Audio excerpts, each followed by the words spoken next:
Hai ya, Assalamualaikum warahmatullahi wabarakatuh. Halo sahabatik, ini adalah video singkat saja di hari-hari terakhir bulan Ramadan 2022 ya. Oke. Ini adalah pengalaman saya untuk membuat gambar koi, eh, terutama cara membuat sisiknya yang kadang membingungkan ya, dan bagaimana sih cara saya membuat.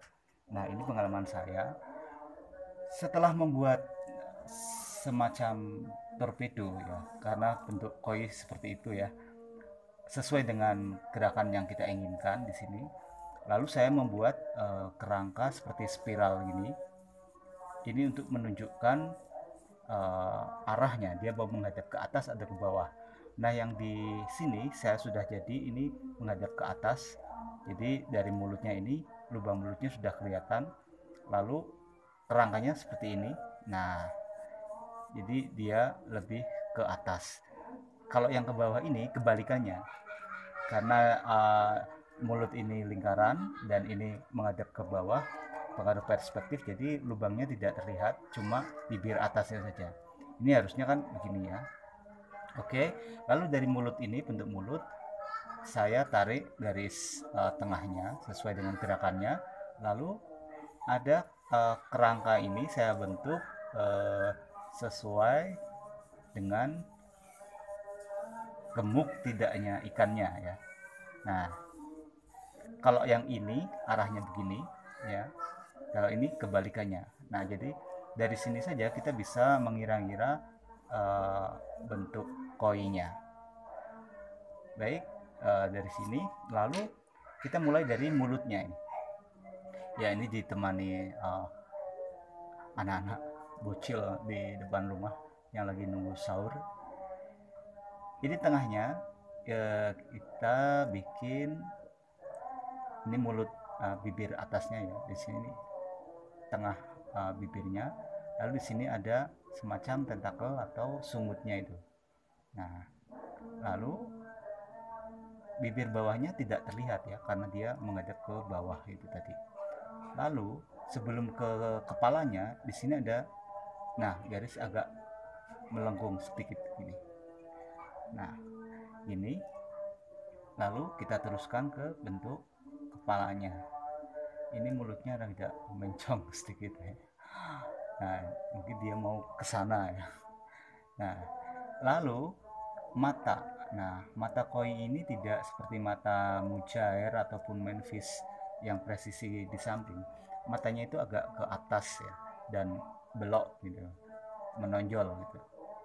Nah, dari kerangka yang tadi dibuat itu untuk menentukan lekuk ketika kita membuat batok kepalanya ini.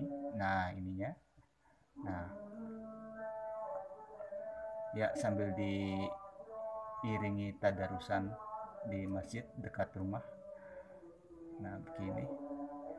Nah, lekuk-lekuk yang kita buat ini sesuai dengan kerangkanya. Nah, oke. Okay. Nah, kepalanya sudah jadi seperti ini. Lalu saya biasanya meneruskan ke sirip atasnya. Ini ada sirip atas. Nah, lalu siripnya. Ya, jadi biar gerakannya luwes, saya bikin bergelombang. Ya. Nah, yang nampak hitam ini nanti karena ini batik, ini dia lebih cerah ya, lebih putihnya lebih dominan. Nah, lalu yang sering terjadi ekornya itu nggak seperti ini ya, nggak seperti udang ataupun putri duyung ya, ya bukan, tapi ini dari punggung atas ini nyambung ke ekor bagian atas. Nah, ini ekor bagian bawah karena pengaruh perspektif jadi dia lebih sempit atau lebih kecil gitu. Nah, baru di sini ada tekstur urat-uratnya ekornya itu. Semakin rapat isennya dari urat ini akan semakin putih. Ya. Oke, dari ekor saya ke badannya lalu ke kepalanya. Nah, nanti perhatikan di sebelah sini, ini perutnya agak mengembung, jadi biar tidak terlihat kurus. Nah, sini jangan juga terlalu gemuk ya. Jadi ya kalau aslinya kalau gemuk bagus ya, tapi secara visual apalagi di batik ini biar terlihat luas saja ya. Ikannya gendut pun kalau gerakannya luas juga bagus juga, lucu ya, seger gitu, nyenengke gitu. Nah habis itu saya teruskan ke siripnya. Ini siripnya itu seperti ini, bulu capung. Nah dia melebar, menekuk lalu menyempit gitu. Dan siripnya ini cukup lebar ya, kayak sayap gitu. Nah urat-uratnya. Nah lalu ada juga sirip di belakangnya, ini lebih kecil, dua. Ada juga satu lagi di bawah ini nggak kelihatan ya. Nah ini yang terpenting adalah sisinya ini poros atas, lalu ini poros samping, lalu poros sampingnya lagi. Nah kita mulai dari atasnya ini dulu. Nah seperti ini, lekukannya ini pas di senternya itu, pas di garis tengahnya. Nah jadi nanti kalau dia membelok, sisinya ini juga ngikutin. Nah terutama yang di sini nih. Nah nanti arahnya tidak sama seperti ini, dia lebih ke miring ya, miring mau ke menekuk ke bawah. Nah, jadi seperti ini. Nah susunannya itu kayak genteng ya, kanan kiri tengah. Nah kita mulai dari sisi tengahnya dulu ini. Nah miringnya ini sesuai dengan kerangkanya. Nah ini memang agak-agak susah, gampang-gampang susah ya, harus ada imajinasi bahwa sisi ini bakal nekuk ke bawah gitu. Jadi perspektifnya dia agak miring sisinya ini. Nah semakin ke ekor semakin tidak terlihat jelas. Nah ini tinggal kita teruskan. Nah sini ini ada sisi lagi, nah sini. Nah baru sudah kita temukan polanya, kita teruskan. Nah ini enak kalau sudah ketemu polanya gini. Nanti kita tinggal rapikan lagi ketika sket atau dijablak ke kain.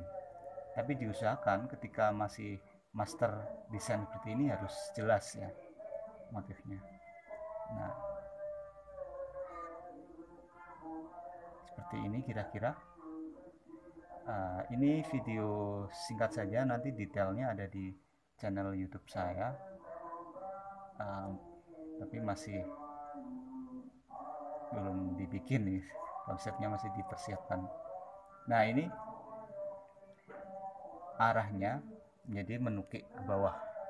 Nah demikian pula yang samping kirinya ini kita pasang dulu sisi bagian tengahnya ini. Nah melengkungnya ini menyesuaikan tadi kerangkanya ya, seperti ini,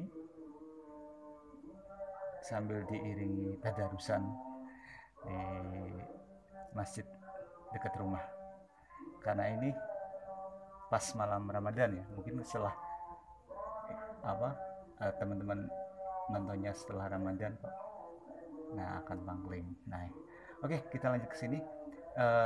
Ini sisinya kita tata, kita pasang seperti yang samping tadi sesuai dengan polanya. Nah jadi seperti ini. Jadi tadi intinya tentukan dulu kerangkanya mau menghadap ke atas atau ke bawah, lalu beloknya, menukiknya, lalu poros tengah, tengah atas dan tengah samping, lalu sisi berikutnya menyesuaikan. Nah sambil ketemu antara sisi samping sama atas. Yang tak kalah pentingnya lagi adalah ombak di sini jangan terlalu banyak, dan tentukan kemana arah koi ini lari.